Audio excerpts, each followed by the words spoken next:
Hi everyone, কেমন আছেন সবাই? এই যে এটা হচ্ছে আমার সোনা পাখি। তো আজকে বিকালের নাস্তায় তৈরি করলাম নান রুটি। তো খুব সহজভাবে এই নান রুটিটা কীভাবে তৈরি করা যায় সেটাই শেয়ার করব। তো এটা কিন্তু ছোট থেকে বড় সবাই অনেক পছন্দ করে, আমার এই পাখিটা অনেক পছন্দ করেছে। চলুন তাহলে পুরো রেসিপিটা শেয়ার করি।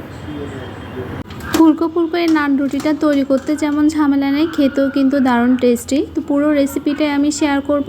আর আজকে সারাদিনই বৃষ্টি হচ্ছিলো, তাই বিকালবেলা ইচ্ছে করছিলো যে নান রুটি তৈরি করি। আর চিকেন কষা দিয়ে এই নান রুটিটা খেতে এতটা টেস্টি আর কি বলবো। তো এখানে এই যে দেখতেই পাচ্ছেন কতটা সফট হয়েছে, পুরো রুটিটাই হাতের মুঠোয় চলে আসছে। আর এটা এতটা সফট হয়, খেতে যেমন দারুণ লাগে, আর এটা তৈরি করতেও কোনো ঝামেলা নেই।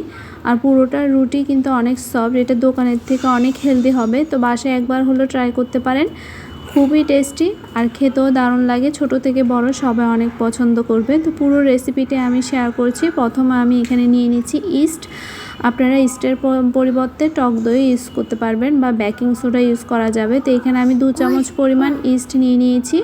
এখন নিয়ে নিলাম 4 চামচ পরিমাণ চিনি। প্রথমে আমি ইস্টটা অ্যাক্টিভ করার জন্য এখানে হালকা কুসুম গরম পানি দিয়েছি। তো বেশি গরম দেওয়া যাবে না, তাহলে কিন্তু ইস্টটা নষ্ট হয়ে যাবে। তো এখানে এই যে 10 থেকে 15 মিনিটের জন্য ঢাকনা দিয়ে রেখে দিলাম। তো এখন এই যে ইস্টটা অ্যাক্টিভ হয়ে গিয়েছে, এর সাথে এখন আমি অ্যাড করে দিচ্ছি আটা। তো এখানে 5 কাপ পরিমাণ আটা অ্যাড করে দিয়েছি। এখন দিয়ে দিলাম 2 চামচ পরিমাণ মিল্ক পাউডার, এরপর দিয়েছি স্বাদ মতো লবণ, আর দিয়ে দিলাম 2 টেবিল স্পুন তেল। তো দিয়ে খুব সুন্দর করে মেখে নিচ্ছি। মাখার পর যদি পানির প্রয়োজন হয় তখন নর্মাল ঠান্ডা পানি দিয়ে একটা সফট ডো করে নিতে হবে। তা আমি অল্প পরিমাণে ঠান্ডা পানি দিয়েছিলাম, নর্মাল পানি।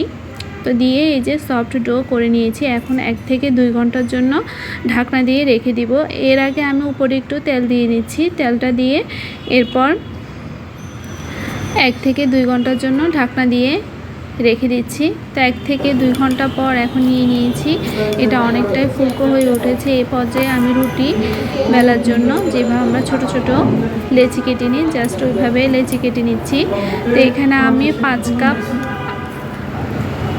আটা থেকে প্রায় 9টা মতো নান রুটি তৈরি করেছি। তো এইভাবে এই যে ছোট ছোট করে লেচি কেটে নিলাম। এখন রুটির শেপ দিয়ে তৈরি করে নেব। এটা বেশি পাতলা হবে না, জাস্ট এরকম পুরুত্ব হবে। তো এরপর আমি ফ্রাইং প্যানে রুটিটা সেঁকে নিচ্ছি। আর চুলার আঁচ একদম মিডিয়ামে রেখেছি, না হলে কিন্তু এটা পুড়ে যাবে। তো এটা কিন্তু এভাবে চুলার আঁচ মিডিয়ামে রেখে ভেজে নিব, আর অনেকটাই ফুলকো ফুলকো হবে। এই নান রুটিটা খেতে কিন্তু অনেক টেস্টি। আটা দিয়েই বাসায় হেলদি প্রসেসে এটা তৈরি করে নেওয়া যায়। এটা দোকানের থেকেও কিন্তু অনেক হেলদি হবে। তো একবার হলো ট্রাই করে দেখতে পারেন। তো এই যে রুটিগুলো একদম ফুলকো ফুলকো করে ভেজে নিচ্ছি। বাকিগুলো এই প্রসেসে সবগুলো ভেজে নিব। তো এই যে সবগুলো একদম ফুলকো ফুলকো করে ভেজে নিলাম।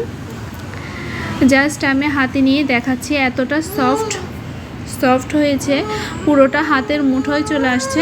পুরোটা কিন্তু একদম হাতের মুঠোয় চলে আসছে। আর এটা তরকারি দিয়েও খেতে ভালো লাগে। জাস্ট আজকে আমরা চিকেন কষা দিয়ে খাবো। তো পুরো রেসিপিটা কেমন লেগেছে অবশ্যই কমেন্ট বক্সে জানাবেন। সবাই ভালো থাকবেন, সুস্থ থাকবেন, ধন্যবাদ।